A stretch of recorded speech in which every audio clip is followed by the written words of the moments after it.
Hello, Mr. Jones. I am Shalini Joseph, and I'm going to be taking care of you today. I reviewed your medical history, and I see that you have a long history of uncontrolled hypertension. So let me begin by explaining about hypertension and how it affects your body. Hypertension is one of the most common diseases affecting people all over the world. Hypertension is defined as sustained elevated systolic blood pressure of more than 140 mm of mercury, or a diastolic blood pressure of more than 90 mm of mercury. The normal blood pressure is usually less than 120 over 80, and if the blood pressure is between 120 to 139 over 80 to 89, it is pre-hypertension, which means that you are at an increased risk for hypertension in future. Based on cause of hypertension, it is divided into primary and secondary hypertension. Primary hypertension, mostly the cause is not known. There are various theories suggesting that genetic as well as environmental factors is responsible for primary hypertension. Genetic hypertension, genetic causes, if you have a family member who has high blood pressure in your family, like a very close, your parents or someone very close, that means you are at an increased risk of acquiring hypertension. Environmental factors responsible is basically your lifestyle. The risk factors for hypertension are obesity, sedentary lifestyle, smoking, alcohol, lack of exercise, excessive sodium, fat or carbohydrate in diet, inadequate intake of potassium. These are some of the few risk factors. Whatever the cause of hypertension is, whatever the pathology associated with this, the blood vessels become thick and they are non-compliant, which means they lose their elasticity, so there will be an increased pressure to the flow of blood. So with this increased pressure, the blood pressure goes high. The other category of hypertension is secondary hypertension. As the name suggests, hypertension is secondary to an underlying disease. Usually it's in the kidney, blood vessel, or endocrine, one of the endocrine causes. When the cause of the blood pressure is treated, the hypertension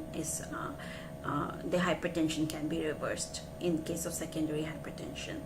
So let me just brief you with some of the causes of secondary hypertension. So the kidney causes could be because of conditions like polycystic kidney disease, if there's a stenosis in your renal artery, if you have a chronic kidney disease, these can cause high increase in your blood pressure. The vascular causes, also known as a blood vessel disease, such as coarctation of aorta, where the aorta is constricted, or any vascular disorder such as collagen vascular disorders, these can also cause secondary hypertension. The endocrine causes are if you have a tumor, sometimes tumor in the adrenal gland, also known as pheochromocytoma, they can increase your blood pressure. Certain medications are also responsible for hypertension, such as caffeine, over-the-counter decongestants that consists of ephedrine can increase your blood pressure, cocaine can increase your blood pressure. Then there are other causes of high blood pressure, like causes of secondary hypertension, like hyperthyroidism, increased calcium levels in your blood, hyperparathyroidism, which causes increased calcium level in the blood, can cause hypertension. Obstructive sleep apnea can also cause secondary hypertension. Now, there's another category called complicated hypertension. Long-standing hypertension destroys the wall of the blood vessels, and it causes decreased blood flow to various organs. And when the blood flow is decreased, the organs don't function optimally.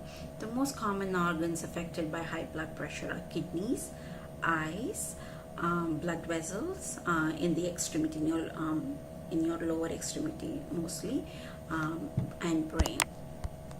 Now, Mr. Jones, with this background, Mr. Jones, let's review your history.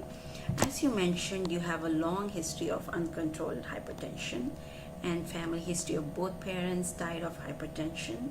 mother with history of diabetes, and you have a personal history of drinking alcohol every evening, dietary non-compliance with restricted sodium, fat and carbohydrate intake, no exercise, and a weight gain of 20 pounds over the past year. This puts you at risk at the category of complicated hypertension. And also you have symptoms of shortness of breath on exertion. And your symptoms suggest that your heart has been affected by long-standing uncontrolled hypertension.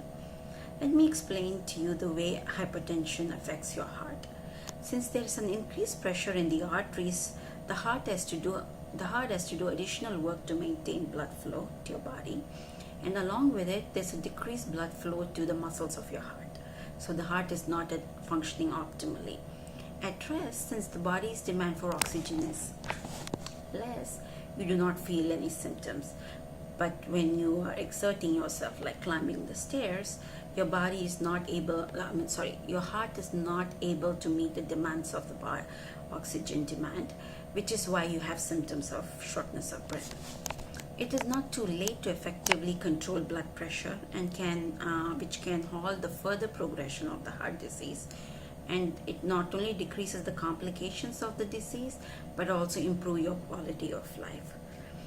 Since you're already having a complicated high blood pressure, the first thing to control your blood pressure would be medications.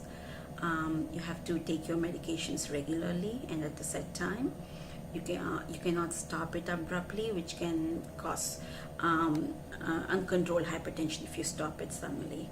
You have to always consult a doctor before stopping any of your blood pressure medication. So you have to be compliant with them every day and take it at the same time as prescribed by the doctor.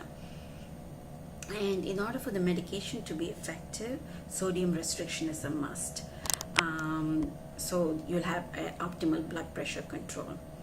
The other things that can help with your blood control is watching your diet, and mentioning about sodium. It's not just the sodium that you add to your food, it's also sodium content in the food itself. Some food like canned foods and processed meat have high sodium content, which is not good for your blood pressure. So you need to watch for canned foods and processed meats.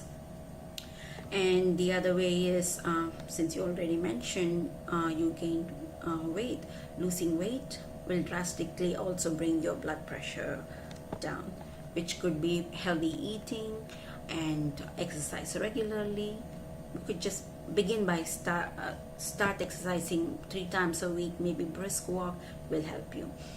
Also, regularly check your blood pressure and make sure it's always within an acceptable range. In your case, would be less than 130 over 80. I hope I made myself clear. Do you have any questions or concerns, Mr. Jones?